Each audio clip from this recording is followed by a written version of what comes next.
In this video, we'll talk about the new Stage 4 of the Junior Grand Prix in Gdansk, Poland, the Ondrej Nepela Memorial, Rika Kihira's comeback journey and more competition and assignments updates. If you are interested in that or any particular topics, links and timestamps will be included in the description box below. Let's see what's new and what we have to look forward to. We had a small break from the Junior Grand Prix following the cancellation of the Armenian Cup. But now it's back with a highly competitive lineup thanks to the reallocation of assignments from the Armenian Cup. Let's start with the women's event. One skater I wanted to highlight is highly talented and multi-talented skater Xiangyi Nini, or known to most fans as Nani. She made her highly anticipated Grand Prix debut here. She is one of China's brightest rising stars. Nini's mother plays a key role in her team, with her being driven, regimented, and determined to see Nini succeed. Nini's not only known for her impressive skating abilities but her talent and skills in rhythmic gymnastics, which adds a very unique quality to her skating. Let's see how she did here. Nini skated to Send in the Clowns, a tribute to the great Junhwan Cha. Her short program perfectly showcased everything that Nini is known for.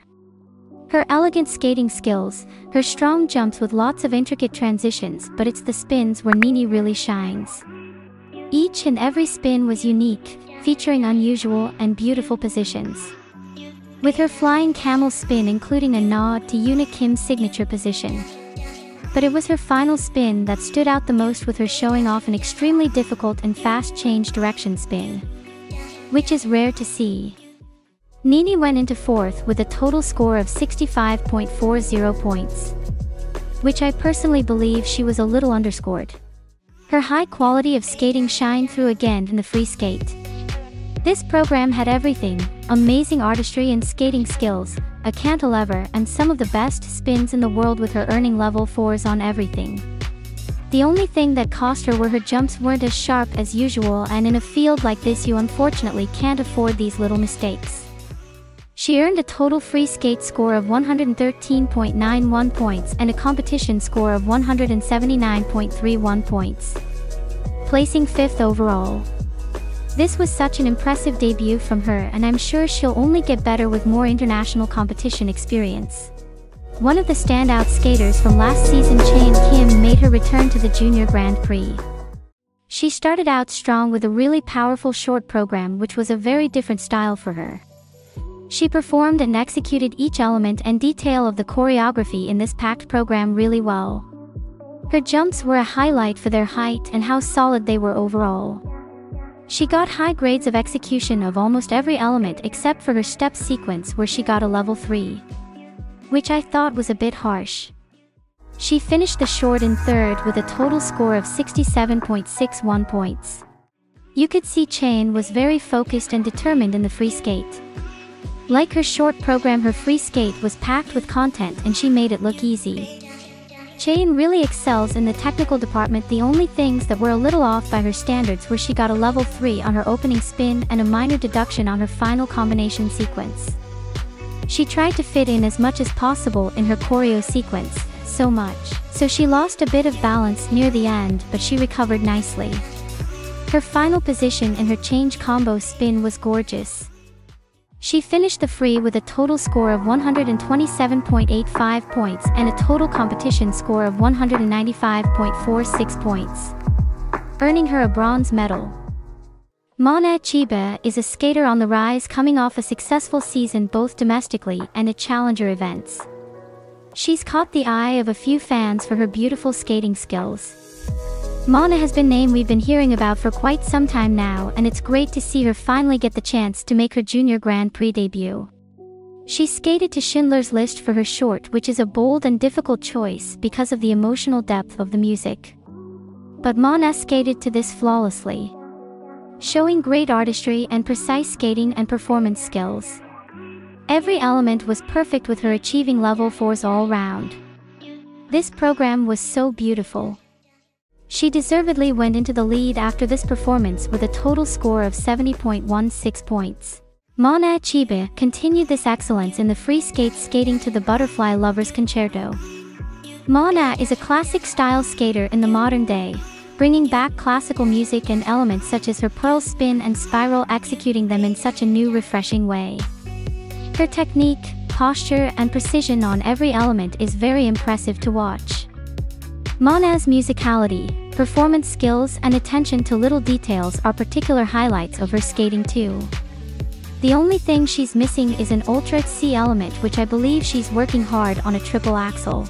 Again, this program was flawless, beautiful, and a joy to watch. The only thing she got a minus on was her final combination.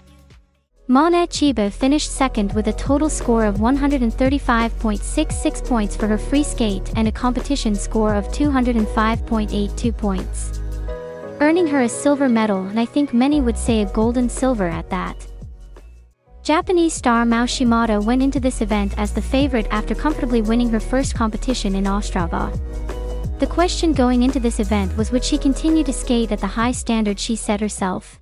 Mao's performance in the short program was strong but not her best by her standards. She looked a bit more nervous on elements compared to her previous performance in Ostrava. Maybe because of the attention she has gotten following that event. But she still did really well, with the only faults being a Q on her combination and a level 3 on her step sequence, and in the grand scheme of things those are minor flaws. Her Lion King program was just as fun as ever, and her speed and spins continue to be mind-blowing. She earned a total score of 68.81 points for her short program. In contrast, Mao Shimada's free skate topped her performance in Ostrava in almost every way. She skated amazingly. Mao successfully attempted both of her signature Ultra C elements here. Her triple axel was textbook and one of the best you could see. It was so powerful. Her quad toe loop was just as impressive, but unfortunately it was just on the quarter. I wish we got to see it from another angle because that Q is debatable and was such a close call.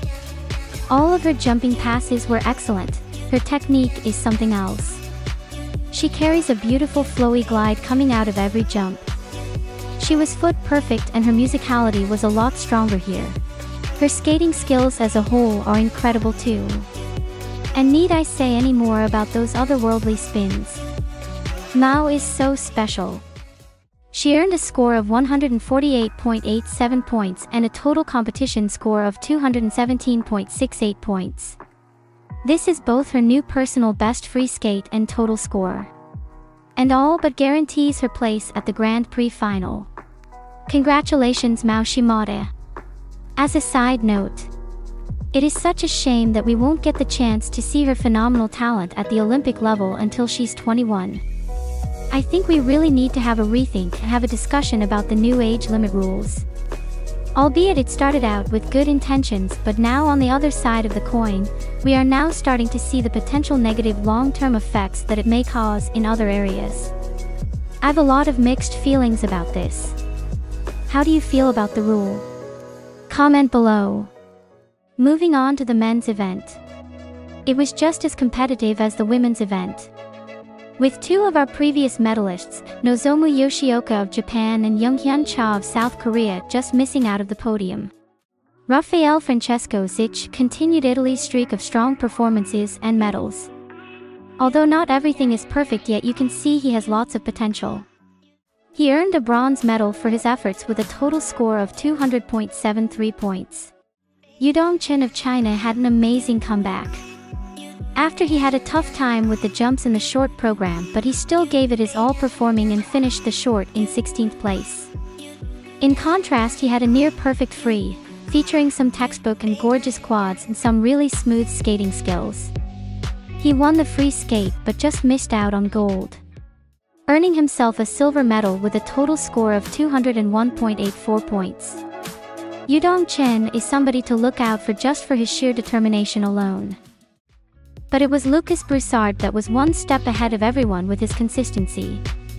He showcased some beautiful qualities with his musicality and his rippon jumps being a standout. He won the event with a total score of 209.39 points, earning himself new personal bests all round. Team USA has such a promising talent in Lucas. It's becoming really interesting to see and hard to predict which of these talented men will qualify for the Grand Prix final. In pairs, Australian team Golubieva and Giotopoulos Moore took home gold by over 23 points. With Syarova and Kobda of Ukraine finishing second and Murakami and Moriguchi of Japan rounding out the podium. In ice dance, Bashinska and Bowman of Canada took home gold by almost 12 points. With Becker and Hernandez of Great Britain finishing second and Fragi and Fourneaux of France rounding out the podium. We are staying in Gdansk for the next stage of the Grand Prix. It looks to be just as competitive and exciting as this week. Let's hope so.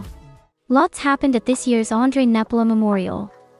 The first thing that I was pleasantly surprised by was the improved quality of the stream this year. I really appreciate the extra effort that the organizers put in. It made the event more enjoyable to watch.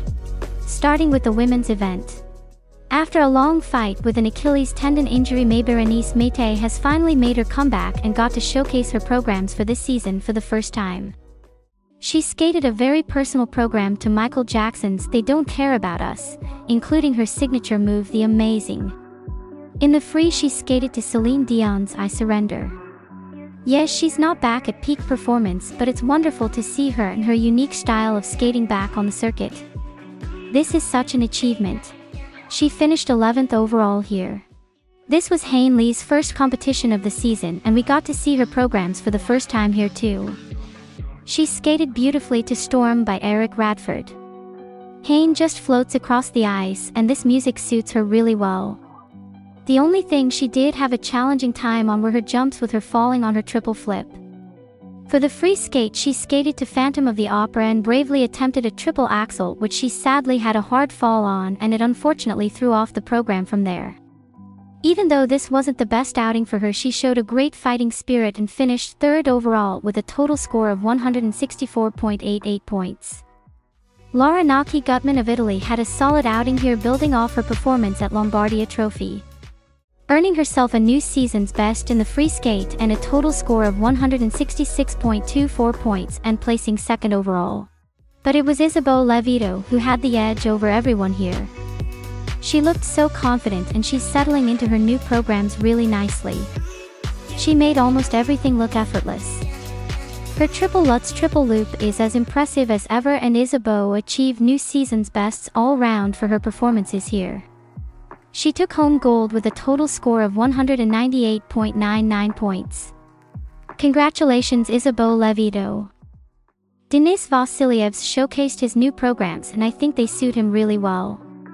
Although his jumps weren't always there, it's admirable that he's consistently attempting his quad salchow now, and I'm sure he'll get it back as the season progresses. He also showcased the great edge work and spins that he is known for. He took home bronze with a total score of 214.19 points. We finally got to see Junhwan Cha's new programs that he's been teasing for some time now. Many fans have been particularly curious about his new short program since he hinted it's a new style for him. His new short program is a Michael Jackson medley with choreography by Shailin Bourne. He picked this music himself, and what a clever choice it was. His musicality and performance skills really shine in this program. It was definitely worth the wait. His James Bond program was really enjoyable too, but like with Deniss, Cha's jumps aren't consistent just yet, but I'm sure that will improve as the season progresses. This was a good first performance from Cha, and he took home silver with a total score of 226.32 points. But in a surprising twist of events, it was Frangipani who took home gold here, continuing Italy's strong start to the season. I think this was the best we have ever seen him skate. He gave it absolutely everything. It was so nice to see him do so well in both programs. He earned new personal bests all round with a total competition score of 244.57 points, winning the event by over 18 points. He was the well-deserved winner of this event. Congratulations, Frangipani. In other news, there's been updates to another comeback story, with Rika Kihira successfully qualifying for Japanese nationals. She said in an interview after the event her focus is to be in the best condition for nationals rather than pushing herself too hard for the Grand Prix. Congratulations, Rika Kihira. We wish her good health, and we hope she doesn't push herself too hard. but you have to admire her fighting spirit. We don't have long to wait to see her again at the Japan Open, where unfortunately Nathan Chen, Yuma Kageyama, and Brady Tennell have had to withdraw from due to injury. Kao Miura will take Yuma Kageyama's place in the competition. Speaking of injuries, in saddening news, Wakaba Higuchi has announced she will not be competing for the rest of this season due to ongoing issues with a stress fracture injury. It's such a commendable decision she has made to focus on her health and recovery. It must have been a tough decision to make, but now is one of the best opportunities to recover. We will greatly miss Wakaba this season and we wish her all the best. We hope to see her back at her best next season. This leads on to there have been more updates to the Grand Prix assignments. Now with Wakaba's withdrawal, we have 2 free spots at Skate Canada and the NHK Trophy. Wakaba's teammate Rinka Watanabe is probably the most likely to fill in for those spots. Kate Wying has been assigned to one of the open spots at Skate Canada, with Evelata Kibus filling in at NHK. And in pairs, Elisa Efimova and Ruben Blomert of Georgia have been assigned to Skate Canada. Wow, that was so much information to get through. Sorry for the late video, there was so much to cover and I tried to cover as much as possible. I hope you enjoyed this recap of everything that has happened recently. What did you enjoy most from these events? If you'd like to see more videos like this, please comment below and make sure you're subscribed. We have so much to look forward to now. Thanks for watching.